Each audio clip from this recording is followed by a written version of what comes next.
नमस्कार, आप देख रहे हैं एनएमएफ न्यूज में आपके साथ शबनम। क्या देश को जलाने की साजिश रची जा रही है? क्या देश में कुछ बड़ा बवाल कराने की फिराक में कुछ साजिश करता छुट गए हैं? ये हम इसलिए कह रहे हैं, बीते दिनों कानपुर से आई लव मोहम्मद नाम का एक जिन निकलता है। पोस्टर को लेकर विवाद भड़कता है, पुलिस एक्शन लेती है और ये आई लव मोहम्मद का विवाद धीरे धीरे बरेली तक पहुंच जाता है। बरेली में हिंसा भड़काई जाती है, मौलाना तौकीर रजा इस षड्यंत्र के पीछे गिरफ्तार हो जाता है। लेकिन अब देखिए, आई लव मोहम्मद के नाम का विवाद अब अलीगढ़ तक पहुंच गया है और यहां तो हैरानी की बात यह है कि मंदिरों पर आई लव मोहम्मद लिख दिया गया, जिसके बाद हिंदू भड़क उठे, कर्नल सेना ने बवाल किया, पुलिस को घेरा। पुलिस ने मामले को किसी तरह शांत तो कर लिया, लेकिन आरोपी अभी तक पुलिस की गिरफ्त से बाहर है। ये किसने किया, कौन लिखकर भाग गया, ये अभी तक पता नहीं है। हालांकि एफआईआर दर्ज कर ली गई है, आश्वासन दिया गया है कि ऐसा करने वालों के खिलाफ जल्द से जल्द एक्शन लिया जाएगा। इसी पर चर्चा करेंगे। चर्चा के लिए मेरे साथ मेरे सहयोगी अभिषेक हैं। अभिषेक, आई लव मोहम्मद के नाम पर जिस तरीके से जगह जगह विवाद हो रहा है, क्या देश में विदेश से कोई साजिश रची जा रही है कि कोई बवाल भारत में भड़काया जाए और केंद्र बना दिया उत्तर प्रदेश को, या फिर इसके पीछे चंद मौलाना, चंद मुसलमान ही साजिश रचने के लिए बैठ गए? देखिए, उत्तर प्रदेश हमेशा से इस तरीके के मामलों की एक प्रयोगशाला रहा है। हालांकि 2002 में जो गोधरा हुआ था उसे भी लोगों ने प्रयोगशाला के तौर पर लेने की कोशिश की थी, लेकिन वो बहुत पुरानी बात हो गई और अब मौजूदा वक्त में जो कुछ चल रहा है उसे समझने की जरूरत है। देखिए, आप भी एक इस्लाम में प्रैक्टिस करने वाली हैं, आपने कभी इस तरीके का नारा नहीं सुना होगा। मतलब हम भी दुनिया की राजनीति समझते हैं, देखते हैं, सुनते हैं, पढ़ते हैं, लेकिन इस तरीके की चीजें हमने आज तक नहीं देखी। अचानक से आई लव मोहम्मद का जो मुद्दा है वो कहां से आ गया? आई लव मोहम्मद कहना गलत नहीं है, किसी भी लिहाज से कहना गलत नहीं है। अपने संस्थानों पर या फिर अपनी जगह पर आई लव मोहम्मद लिखना भी गलत नहीं है, गुनाह नहीं है। लेकिन देखिए, जिस तरीके से भारत में पिछले दिनों से जो कुछ चल रहा है और जो प्रयास लगातार चल रहे हैं, उससे पहले आपको दुनिया में क्या चल रहा है समझना पड़ेगा। बांग्लादेश में जेनजी के नाम पर प्रदर्शन हुआ, सत्ता में किसे बिठाया गया अमेरिका के द्वारा? मोहम्मद यूनुस को। मोहम्मद यूनुस ने सबसे पहले आती क्या किया? जो कट्टरपंथी चरमपंथी लोग थे, जो जेलों में बंद थे, उन्हें छोड़ा। उसके बाद उसने क्या किया? आईएसआई के से समर्थन या आईएसआई का अपने यहां और ज्यादा हस्तक्षेप करवाया और अब एक रिवोल्यूशनरी गार्ड, मतलब इस्लामिक रिवोल्यूशनरी फोर्स करके वो सेना का गठन कर रहा है, जिस तरीके की ईरान में है। मतलब बांग्लादेश को वो चाहता है कि वो पूरी तरीके से रेडिकलाइज हो जाए, पूरी तरीके से एक इस्लामिक राष्ट्र बन जाए। पाकिस्तान में आपने देखा किस तरीके से हिंदुओं की क्या हालत है। पाकिस्तान में भी प्रदर्शन ये कट्टरपंथी और चरमपंथी टीएलपी जैसे संगठन ने किया है। लाहौर से इस्लामाबाद तक को जलाने की कोशिश की गई। ऐसे प्रदर्शन श्रीलंका में हुआ था जब सत्ता का वहां सत्ता पलटी। एक और 2-3 देश और जैसे हैं जिनके बारे में हमने जिक्र किया है, नेपाल की अगर बात कर लें, ऐसा ही प्रदर्शन क्यों नहीं आपको ऐसा लगता कि आई लव मोहम्मद के नाम पर भारत में करने की कोशिश की गई? यह उत्तर प्रदेश के कानपुर से शुरू हुआ।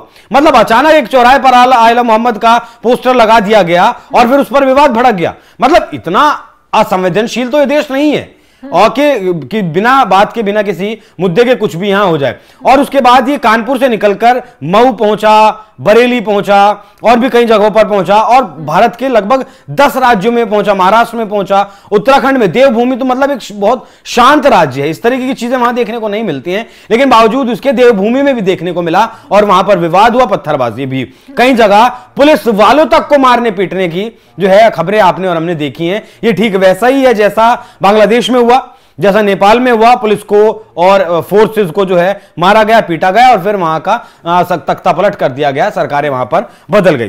प्रयास कुछ ना कुछ ऐसा ही भारत में भी है, क्योंकि बांग्लादेश के ढाका में अभी एक जनरल है, एक हफ्ते पहले ही ढाका में अमेरिका का एक जनरल उसके होटल में मृत पाया जाता है।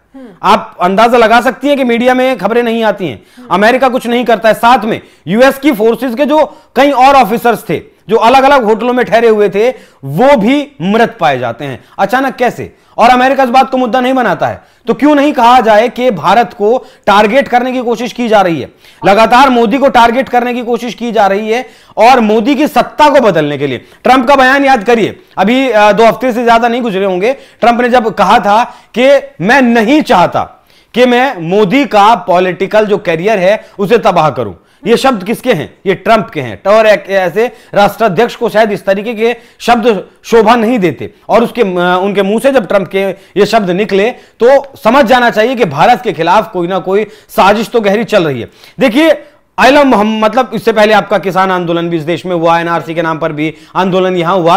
लेकिन देखिए, मैं अदरवाइज मेरी बात को नहीं लीजिएगा, लेकिन जिस तरीके से मुस्लिमों का कोई भी मुद्दा आता है तो भीड़ सड़क पर बहुत बड़ी मात्रा में निकलती है, मतलब एकजुट होकर भीड़ निकलती है। बरेली में भी हमने देखा जुमे की नमाज के बाद किस तरीके से एकजुट होकर भीड़ निकली और प्रशासन के ऊपर उसने हमला किया। तो ये क्या नहीं हो सकता कि ये एक प्रयोग मुस्लिमों को इस देश के केंद्र में रखकर, क्योंकि जानकारी है 30-32 करोड़ मुसलमान इस देश में, और करोड़ 2 करोड़ मुसलमान भी अगर सड़क पर उतर गया तो हालात बेकाबू हो सकते हैं। किसी मतलब मुसलमान छोड़ दीजिए, 1 या 2 करोड़ लोग सड़क पर किसी भी देश के अगर उतर जाएं तो वाकई में हालात खराब हो सकते हैं। नो किंग का जो विवाद हुआ था अमेरिका में, आपने और हमने दर्शकों को बताया था कि 2700 जगहों पर प्रदर्शन हुआ, लगभग 1 करोड़ लोगों ने इसमें हिस्सा लिया था उन प्रदर्शनों में, और अमेरिका की सड़कें पटी पड़ी थी। वहां लोगों के अलावा कुछ नहीं दिखाई दे रहा था, अमेरिकी प्रशासन के हाथ पैर फूल गए थे। वो प्रदर्शन पूरी तरीके से अहिंसक था, पूरी तरीके से शांतिपूर्ण था। लेकिन अगर वो लोग हिंसक हो जाते तो अमेरिका में आज क्या होता?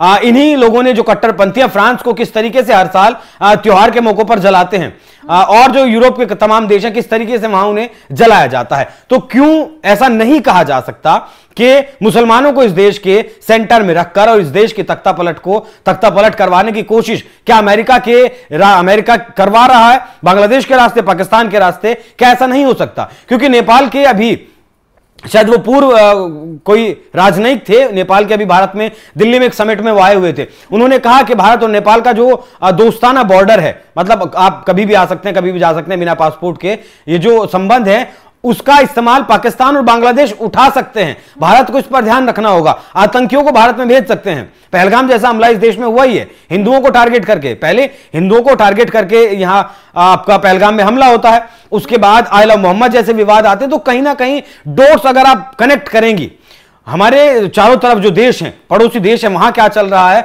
और भारत में किस तरीके से जो कहानी बुनी जा रही है, डॉट्स को अगर आप कनेक्ट करेंगे तो यह पता चलेगा कि हां, वाकई में यह हो सकता है कि भारत में प्रधानमंत्री नरेंद्र मोदी को सत्ता से हटाने के लिए साजिशें रची जा रही हैं। बिल्कुल, यह आशंका इसलिए लग रही है क्योंकि एक तरफ डोनाल्ड ट्रंप के आगे भारत झुकने के लिए तैयार नहीं है। प्रधानमंत्री मोदी टैरिफ के बाद भी डोनाल्ड ट्रंप को उसी लहजे में जवाब दे रहे हैं जिसमें वो चाहते हैं। दूसरी तरफ पाकिस्तान भारत का कुछ बिगाड़ नहीं पा रहा, बल्कि भारत ही बार बार हर मुहाने पर पाकिस्तान को सबक सिखाता है। ऑपरेशन सिंदूर चलाया गया तो आपने देखा कैसे आतंकवादी ढेर किए गए, और जो बचे हुए हैं वो लगातार भारत को गीदड़ भौंकी देते नजर आते हैं। और जो यहां मुसलमानों के प्रदर्शन शुरू हो रहे हैं उसको लेकर वहां मामले कैच किए जाते हैं। सोशल मीडिया पर तमाम ट्वीट्स हमने देखे कि भारत में मुसलमानों को टारगेट किया जा रहा है। हालांकि कुछ नेता और कुछ मौलाना इस तरीके की बयानबाजी देकर और सेंसिटिव इस मुद्दे को भड़काने की कोशिश करते हैं। पता है कि भावनाएं भड़केगी, धार्मिक भावनाएं अगर भड़क गई तो जाहिर सी बात है बवाल बड़ा होगा, सरकार को भी चुनौती मिलेगी और गद्दी में बैठे नेताओं को भी चुनौती मिलेगी, और भीड़ तो बेकाबू होगी ही होगी। इसी का नतीजा आपने बरेली में देख लिया। भीड़ बेकाबू हुई, पुलिस को निशाना बनाने की कोशिश की गई, पथराव हुआ, शांति बहाल करने के लिए पुलिस को लाठीचार्ज करना पड़ा, और जब दंगाइयों पर एक्शन हुआ तो उनके आका बौखलाते रोते बिलखते हुए नजर आए। यहां तक कि कुछ राजनेता भी इस मामले को भुनाते हुए नजर आए कि गलत तरीके से कार्रवाई हो रही है, गलत तरीके से धार्मिक वो टारगेट कर लोगों को गिरफ्तार किया जा रहा है। लेकिन अब ऐसे में ये जो आई लव मोहम्मद का विवाद सीधा अलीगढ़ पहुंचता है। मुस्लिमों की संख्या वहां पे भी अच्छी खासी है, और फिर वहां पर मंदिरों पर ही आई लव मोहम्मद लिख दिया जाता है। उसको लेकर विवाद अब हिंदुओं ने शुरू कर दिया है, थाने को घेरा है, आरोपियों के खिलाफ कार्रवाई की मांग की है। ऐसे में यह जांच का विषय हो जाता है कि आखिर इसके पीछे मेन आका कौन है, कौन चिंगारी लगा रहा है, कौन आग भड़काने की कोशिश कर रहा है। हालांकि योगी आदित्यनाथ साफ कह चुके हैं, चेतावनी दे चुके हैं कि जो भी इस विवाद का आका पाया जाएगा उसे किसी हाल में छोड़ा नहीं जाएगा, और जो उनके बहकावे में इस हिंसा को अंजाम देखा उसको भी किसी हाल में बख्शा नहीं जाएगा। अब इसी का नतीजा है कि अब अलीगढ़ पुलिस ने एक्शन तेज शुरू कर दिया है। आगे इस मामले में क्या कुछ खुलासा होता है ये तो खैर देखने वाली बात होगी। फिलहाल जो जानकारी हमने आपके साथ साझा की है उसको लेकर आप क्या राय रखते हैं कमेंट बॉक्स में जरूर बताइएगा। तमाम बड़ी खबरों की अपडेट के लिए आप हमारे साथ जुड़े रहें। नमस्कार।